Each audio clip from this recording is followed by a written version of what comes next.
아유, 정말 수고 많으셨습니다. 말씀 잘 들었습니다, 원장님. 이민정책 그러면은 아직도 많은 분들이 그 외국의 영주민 나가는 거 문제 또는 우리나라로 들어온다 하면은 뭐 국적 취득의 문제, 국적 취득에 관련된 문제 이렇게들 많이 생각하신단 말이에요. 그렇죠?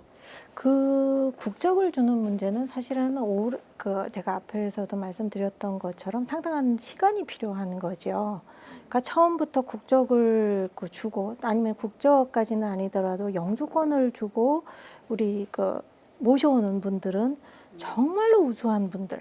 그리고 그분들이 오셔서 뭔가 우리 산업을 발전시킨다든가 우리 스포츠계에 어떤 점프업을 하게 하는 그러한 분들이라든가 이러한 특별한 경우가 아니면은 바로 영주권을 주거나 국적을 주지는 않습니다. 아, 그렇군요.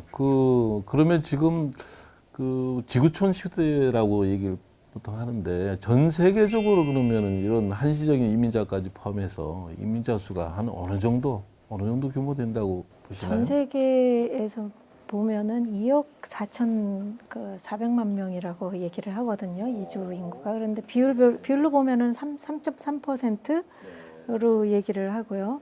그러니까 어떻게 보면은 이주의 시대를 살고 있다라고 얘기를 하는데도 인구가 계속 늘어나고 있기 때문에 국제 이주를 하고 있는 이민자로서 삶을 살고 있는 사람의 그 비율적인 거는 급격한 증가를 하고 있지 않아요. 그렇지만 규모 면에서는 꾸준히 증가를 하고 있다라고 얘기를 할 수가 있죠. 네, 그렇군요.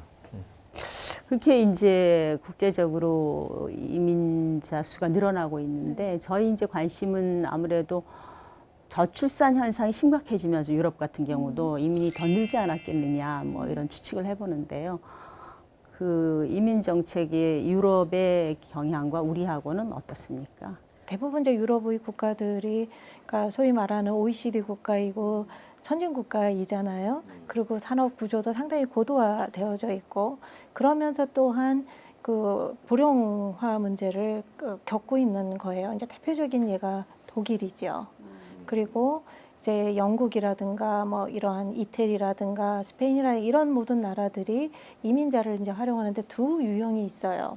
하나는 글로벌 인재, 모든 사람이 원합니다. 모든 나라가 원합니다. 글로벌 인재를 데려와서 또 새로운 성장 동력을 개발하려고 하는 그러한 취지 때문에 글로벌 인재를 받아들이려고 하는 정책이 하나가 있고 또 하나의 정책은 그 바깥으로 내놓고 말하지는 않지만은 굉장히 적극적으로 활용하는 정책이 단순 노무 인력을 활용하는 정책입니다.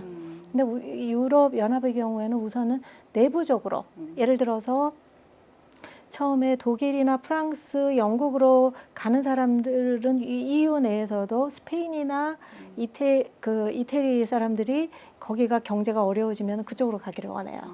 그럼 거기에서 소위 말하는 이태리 남유럽의 그 사람들이 그러니까 그 대학을 나오고 젊은이들이 일자리를 구하지 못하면은 영국으로 독일로 프랑스로 가는 거예요. 스위스로도 가고 그렇고 또 이제 그 이태리나 스페인에서는 여전히 이제 건설붐이라든가 관광업이나 이런 데에 단순 노무 인력이 굉장히 많이 필요하죠. 그리고 이태리 같은 나라는 그 고령 사회가 우리 못지않게 굉장히 급격하게 진행되고 있는 사회예요.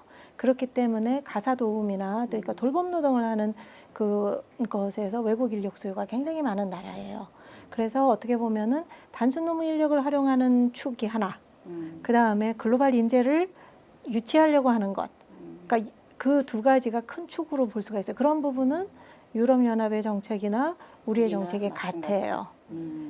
이 대목에서 하나 궁금해지는 게 일본은 우리보다 더 초고령 사회고 또 뭐 알려진 바로는 이민에 대해서는 어느 나라 못지않게 아주 유난히 배타적인 국가라고 하는데 근데 일본도 요즘 좀 변화가 의도적인 그 정책적인 변화는 지금 시도를 하고 있는 중인 거죠. 보수적으로 해야 되겠다라는 것이 전체적인 정책 기조이지만 그간에 오랫동안 해왔던 연수생 제도도 이제는 고용허가제를 한국을 바라보면서 어떻게 쓰고 있는지도 관심을 갖고 있고 또 최근에 뭐 필리핀이나 이런 간호사 그들을 활용하는 그러니까 돌봄 노동을 하는 분들 중에서 간병인들을 데려오는 정책들을 그러니까 하는 거를 인도네시아나 뭐 이런 나라들하고 하는 정책들을 하고 있고, 그러니까 거기도 한계가 있다라는 걸 깨닫고 있는 것 같아요.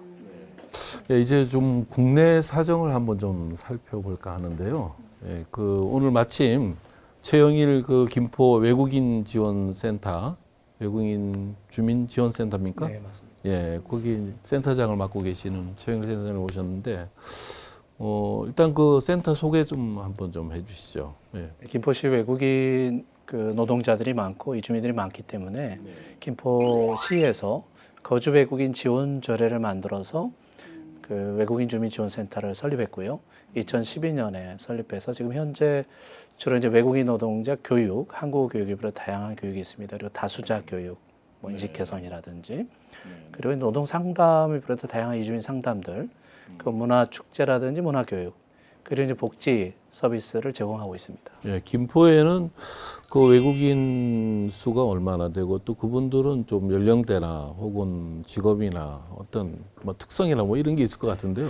현재 이제 김포시에는 등록 체류자라고 해서 90일 이상의 체류자들이 18,500명 이상이 있습니다. 그리고 예, 전체 인구가 그러면 대비 어느 정도 되죠? 김포는 전체 인구가 지금 40만을 지금 넘었기 때문에 5%가 넘어섰죠. 그리고 이제 그 외에도 재외동포 F4 비자라고 하는 재외동포 비자가 한 3,900명이 넘게 있습니다. 그래서 총 하면은 22,500명 정도가 체류하고 있습니다. 그 중에서 특히 이제 11,200명 정도의 그 아까 말씀하신 한시적인 단순 노무에 종사하는 인하인 고용허가제 인원들이 일을 하고 있습니다.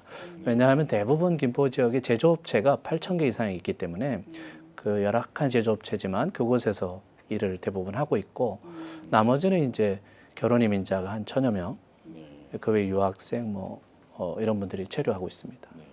예, 우리 사회가 이제 빠르게 이민 국가로 이제 들어가고 있는 것 같은데요. 그런데 이제 재외동포 재단에서 얼마 전에 여론조사를 보니까 우리 국민이 그 외국인에 대해서 그 수용도 조사가 옛날에 비해서 상당히 후퇴했다 그래요. 예전에는 한 7% 정도 됐다면 지금 61%가 반감이 있다는 거예요. 그런가 하면은 또 건설 현장에서도 이제 외국인 노동자들이 우리 국내 노동자들이 일자리를 뺏는다. 예, 왜냐하면 싼 값에 노동력을 쓸 수 있으니까 그런저런 이유로 해서 상당히 우리 국내에서도 상당히 반감이 많은 편인데 실제 현장에서는 좀 어떤 걸 느끼십니까? 어떤 생각입니까? 네, 실질적으로 그 인력 시장, 그러니까 일용직 노동 시장에서는 약간의 그 잠식이 있다고 볼 수 있죠. 왜냐하면 그 중국 동포 들을 중심으로 해서 그 노동 시장의 하청의 가장 밑단계에 있는 그 일들을 주로 맡아서 하고 있는 상황이기 때문에 그 내국인 일용직 노동자들이 상당히 박탈감을 느끼고 있는 건 사실입니다. 그래서 최근에 보니까 법무부도 이제 그런 인력 시장 그리고 일용직 건설업 그런 현장에서 단속을 좀 강화한다고 들었거든요. 그렇지만 이제 제조업 이런 데로 가면은 실제로 사업주분들께서 사람을 구하려 해도 구할 수가 없습니다. 이것은 싼 노동력의 문제가 아니고 인력 자체를 구할 수 없기 때문에 제조업, 그다음에 농장 이런 곳에서는 기본적인 인력을 얻기 위한 몸부림을 치고 있는 것이죠. 그런 면에서 보면 두 가지가 다 있는데 이제 국민들의 우려라고 하는 것들은 염려는 충분히 저는 공감이 가는 측면도 있습니다. 아직 그 한 번도 가보지 않은 길이고, 그리고 실제로 이제 인터넷 댓글 이런 것들을 보면 오해도 있고, 그리고 진정한 의미의 염려도 있고, 일자리가 사라지는 건 아닌가 그런 것도 있고, 실제로 이제 제조업 같은 경우는 일자리 경쟁이 심하게 발생하지는 않지만 외국인 노동자들이 계속 유입되면서 사업주들도 그 노동자들을 내국인 노동자가 아닌 외국인 노동자들로 지금 고용하려고 하는, 왜냐하면 내국인 노동자들이 일단 없고, 그리고 체질 개선을 좀 부정적인 체질 개선을 하고 있는 것도 사실입니다. 그래서 일자리 질이 낮아지고 임금이 저하되고 이런 부분은 분명히 부정적인 측면이 있다고 봐야 되겠죠. 네, 우리 정기성 원장님 뭐 좀 덧붙이실 말씀 있으신가요? 그거는 아마 최근에 이야기되고 있는 최저임금 논란하고도 연결이 되는 이슈인 것 같아요.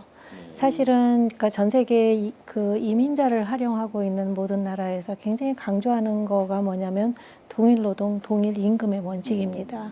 그러니까 우리는 이제 쉽게 외국인은 한국말도 원활하지 않고 생산성이 내국인에 비해서 떨어지기 때문에 그분들한테 좀 더 임금을 낮게 하고 또 우리가 쉽게 하는 말로 그쪽 나라에 비하면 우리가 임금을 굉장히 많이 주는 건데 당연히 조금 주고 활용하는 거가 뭐가 잘못됐느냐 이제 이런 그 말씀들을 하시는데 그렇죠. 그런 측면에서 이제 우리가 그거는 어떤 면에서 당장은 싼 임금을 활용할지 몰라도 그 이 싼 임금의 외국 인력을 활용하는 거가 결국은 내국인의 노동시장의 질을 저하시키는 원인이 된다라는 것이죠.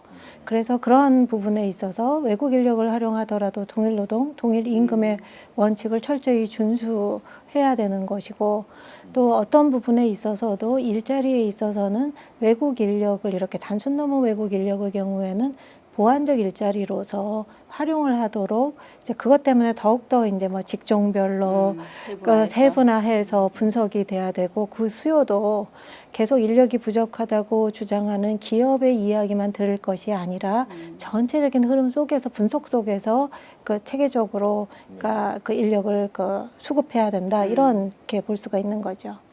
실제 그 사람들이 이제는 점점 이제 고령화돼 가고 그러다 보면 이제 또 이민자에 대한 어떤 복지 비용이 좀 늘어나고 이런 문제를 또 우려하는 사람들도 있을 것 같아요. 네. 네, 그렇기 때문에 이제 아까 말씀하신 것처럼 어떤 인력을 우리가 영주권을 주고 이민의 정책의 정착 단계로 이렇게 진입할 수 있게 하겠느냐. 결국에는 누구나 다 고령화가 되기 때문에 이제 고령화에 앞서서 노년의 삶을 자립적이고 건강한 삶을 설계할 수 있는 그런 고급 인력이라고 하는 인력들을 도입하는 게 중요하겠죠. 그런 면에서 보면은 이민 정책을 적극적으로 준비를 해서 복지 비용을 덜 늘리면서 우리의 필요한 인력을 데려올 수 있는 정책이 잘 섬세하게 다듬어져야 되겠군요. 그렇죠. 그러니까 어떤 부분에서는 그러니까 고령화로 인한 사회 문제를 가장 빨리 해결할 수 있는 거가 이민 정책이다. 왜냐하면 이민자 대부분이 젊은 연령층이기 때문에 그렇고 그들은 단기 순환으로 우리가 얘기했잖아요. 제가 그 단순 노무 인력인 경우에는 정주를 웬만하면 허락하지를 않아요. 그렇기 때문에 열심히 일해서 세금도 내고 그분들도 세금 내시는 거거든요. 세금도 내고 실제로 복지 혜택은 받지 못하고 돌아간다라고 보기도 하거든요. 그러니까 어떻게 보면은 송출국의 입장에서 보면은 인력을 이제 보냈다가 그 송금을 통해서 이익을 보기도 하지만은 정말 핵심적으로 일을 열심히 할 때 다른 나라에 갔다가 나중에 이제 좀 나이가 들어서 돌아오는 모습으로 해서 오히려 이제 그것은 너무 얌체스러운 그 이민자를 활용하는 방법이다. 뭐 이런 비판도 있어요. 그렇더라도 지금 우리가 얘기하는 것처럼 복지 비용이 많이 든다고 이야기하는 그거는 정주를 염두에 뒀을 때 얘기인 거죠. 예, 그 두 분 말씀 들어보니까 이민 또 한시적 이민이든 영주 이민이든 이렇게 들어오는 것 자체가 나쁘다 좋다가 아니라 어떻게 들어오고 어떻게 잘 통합할 수 있고 또 갈등이 생겼을 때 해결해 줄 수 있는지 그 촘촘한 정책, 그리고 내다보는 정책이 필요하다 이런 말씀으로 들립니다.